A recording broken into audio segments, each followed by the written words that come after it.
এইভাবে দুটো দিয়ে ডাইকা দিলেও হয়ে যাবে, ঠিক আছে?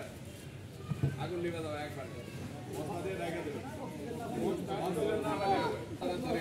ঠিক আছে? বিদ্যুতের মধ্যে পানিও ব্যবহার করা যাবে না, যদি নির্দিষ্ট না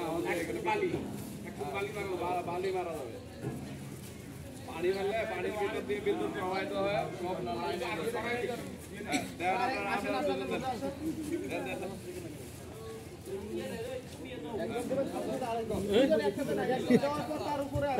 ওইভাবে না, ওইভাবে দিলে তো আপনার শরীরে লাগবে।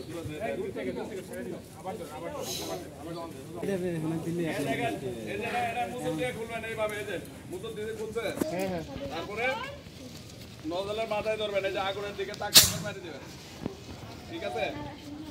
এটা মারার সময় একটা দেখেও মারেন,